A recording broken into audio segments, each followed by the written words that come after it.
here, and I'm very impressed with what I see happening here every day. When I pick her up, and and I'm very proud to say, oh my sister Lorna is here.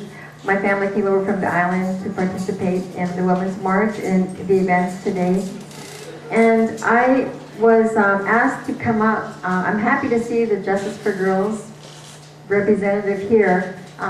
Because initially I was jumping in her place, so I actually printed off some information about Justice for Girls, just so I could let you guys know what they're all about. And what I read was, I'm very, very impressed at the work that they do. And they're very graphic in terms of the stories of some of the girls and what girls experience on the street. But more importantly, what happens before they head downtown. And a lot of that has to do with your home. What happens in your home? What kind of family environment do you live in? What kind of friends do you have? Your education and the supports that you have out there are very important. And Carol touched on, some of the things that Indigenous people have experienced. And it's really important today. Like I did a talk the other night on colonization and how that affects our people. But it also impacts all of Canadian society, because once you become a Canadian citizen...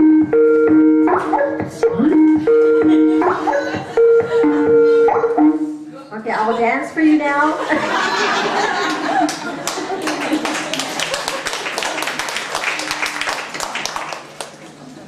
So, maybe I wasn't supposed to go there yet. I take everything as a sign. But I just wanted to, first of all, introduce myself. My name is Kat Norris. My Indian name is Zukomawat. And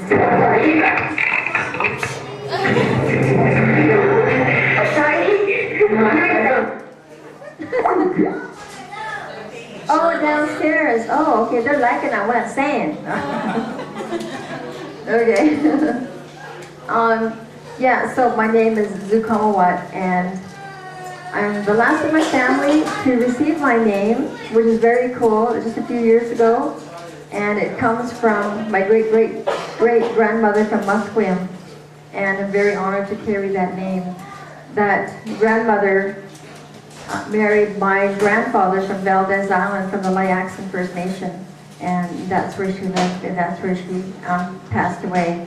And so I'm very honored to be a descendant of the Musqueam people of this territory. And with that, I'd like to raise my hands to the people of this territory, the Musqueam and the Squamish people. So let's all raise our hands. Go ahead, we clap. And as Indigenous people, we have suffered a lot of losses, and I know that Canadian society is getting tired of hearing about it. But at the same time, a lot of people are educating themselves, and even at post-secondary level, they're finally starting to open up and opening the books to our pages, to our true history, because what they're learning, even still today, at the post-secondary level, the elementary level, the high school level, is the spin. It's not our history. It's not our true history. And history, with Canada Day, with Vancouver, celebrating Vancouver, BC Day, it never starts with art history. It starts upon contact and all the great, like Duncan's, what is his name? Duncan Scott? No. McDonald, all these people that treated our people like crap, and when our people walk day to day, we see the losses. When we're on the SkyTrain, you're like, oh wow, this is great, but we see losses of infrastructure. We saw what could have been when we were at Stanley Park. This belonged to the Musqueam people. My people from the island traveled to Musqueam territory to visit our family and relatives and trade. We see that loss. As Indigenous people, we walk with that loss every day. If you know anything about trace memories, we have that in our hearts, in our souls. Our ancestors walked with us. So we know their stories. Even if you don't know technically their stories, you do know it, you can feel it, and it's up to us to find it. So I'm very, with that, I'm just very honored to be carrying a name, and I'm very honored to be carrying my grandmother's name from Washington as well. It's something very new. It's very validating to me as an Indigenous person. I'm a product of the residential school system, Cooper Allen Residential School, my family, my siblings. And one of the things that I want to share with the people that are here, especially if you're educators or people that work with our people, it's something that I'd like to, become more of a movement. I'm the coordinator of the Indigenous Action Movement for Frank Paul, for Curtis Brick, and people that have died at the hands of the police. And I also have supported the rallies for homelessness and against, for homes now, and especially in the downtown east side. And the residential school system really took away, as you know, our spirits, our language, our roles as families, our grandparents' roles. Originally, our grandparents took care of the kids, took over the care of the kids, because the parents are too emotionally attached and emotionally involved. And our parents' roles were to teach the children the skills that they needed in an objective manner. And which is what I'm doing now. I'm taking that role on for my youngest granddaughter. And I'm very honored to be able to do that, because I can give her the love and attention, and I talk to her. And in today's modern day, I'm taking the oldest one to ballet classes, and and I'm going to get into soccer, because today you can't run. You can't just keep running out there. You can't run on the river. You can't go fishing on the boat with your grandfather. You can't go hunting. You can't go picking berries. And there's a lot of things you can't do. And that's something that's so important. Even in today's society, it's shown that people that live in apartments and houses and urban settings, a lot of our young people are growing up with mental health issues, because there's so many blocks to growth, blocks to freedom, blocks to your freedom of thinking and thought. Our lives are so restricted today, which is why it's so important for people to get involved in the environmental issues that are very apparent today, get involved in community. So in that way, the freedom is getting your kids involved in community by volunteering. I find that especially at the Cedar Cottage neighborhood where I worked for years, they really involve the kids, and I see those kids that were in that daycare volunteering and becoming receptionists and those kids are very happy because their minds are more open.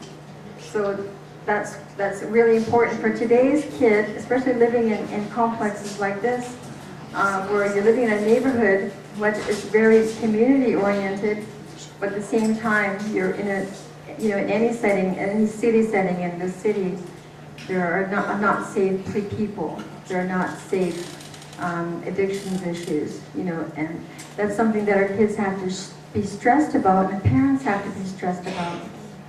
And that goes back to the residential school aftermath, I call it. Because we as parents, a lot of us, did our best, but a lot of us are also the result of our parents going to residential school. So we're intergenerational survivors, as well as going to these schools ourselves. And so a lot of us are reading books and trying to, find out what we're supposed to be doing. Okay, what is my kid supposed to be doing at this age? We're traditionally, these things weren't stressed, but we had strict rules and kind disciplines and teachings. And when they're 1 year old, when they can walk on the floor, and ceremonies for protection. We had ceremonies for growth and youth. We had all kinds of ceremonies, and how to be was a big teaching amongst all of our cultures, all indigenous cultures, of how to be. It means how to treat people, how to walk, how to talk to your children, how to talk to your child and feel when your child is inside of you, how the husband is to be there for the wife, how the husband talks to the baby, how the grandparent, the aunties and uncles have their role in teaching this child. Well, I'm not pregnant. How to teach this child while it's still here, and I'll share with you one thing. I know I'm probably going to go a little beyond time, if that's okay. But one of my aunt, when I was carrying my first son, Sky, they used to give me a call, my mother-in-law and my father-in-law. We're coming over for, if you want to put on some tea, we'll bring over some snacks, and we'll sit and have a little talk. And I'm like, okay, I'm like 20, and I'm like, okay, so I put some tea on, and they came over, and so I'm living in Pat Bay on Vancouver Island, and so So we sit down and have a tea, and they say, oh, how's it going? How are you feeling? And I'm telling them, and before I know it, they're talking about their grandmother. Yeah, they sat me down and they were talking to me, and and talking to the baby, tonight, And I'm just gonna say, namo ay square, namo ay, talking to the baby, and they told me about how they were told. They were telling me things, so, like when you come to the doorway of your home, you're standing there, but you walk right through, go walk through, don't just stand there. And I said, oh, why not stand there? Because they were saying when it was time for the babies to be born, that the baby would come to the doorway and just kind of be there. You'd have a long labor. I'm like, and don't stand in like doorways.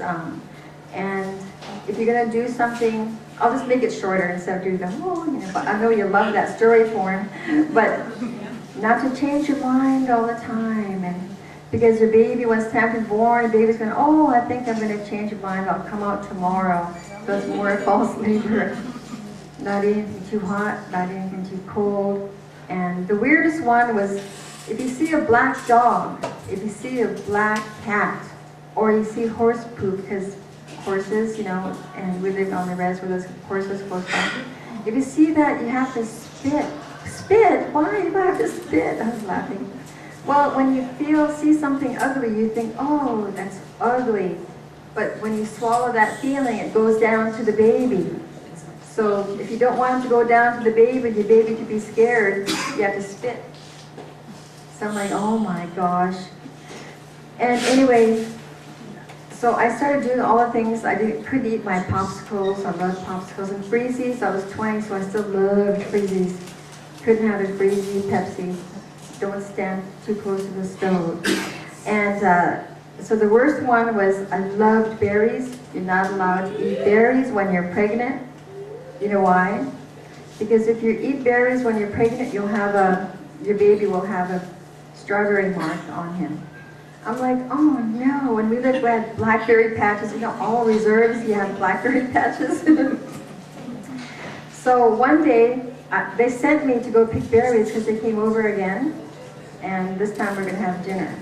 So they let me know, we're coming, and make some rice, we'll bring over some food. And, but we want you to go and pick some berries. I'm like, they want me to go pick berries, and they're big and it's hot in summer. So I went out to go pick berries. And see, this is how it is in our culture. You're told what to do, but in a nice way. Today, nobody tells you what to do, And, but I did it, that's my teaching, I'm listening. And so, went to pick berries. And there's one big, fat, black berry. You can smell it, blackberries, and it's hot. And I'm like, oh. And I'm holding it like this, and I'm holding it like this, and I'm like, oh. So I'm like, I just had to smell it. Maybe if I smell it, because I was going like this, and it felt good. So I looked back at the house because they're here now, and I had to pick berries. So I'm like, I'm just gonna have one, and I said, I promise I won't have any more. So I ate that berry. So my son Sky, to this day, he still has that blackberry mark on his. And I'll come back to that in a second. But the spitting thing, in Victoria, I can't remember if it's Douglas or one of those streets, brand new sidewalk, like white, like this. It was like beautiful, wide. And right in the middle, we went to town to do some shopping. Right in the middle of the sidewalks, there's a pile of horse poop. And I'm like, oh my goodness, because of the police, the horse rider, whatever. And just a big, hot, still steaming. It was still steaming. And so I'm like, oh no. And I went like this.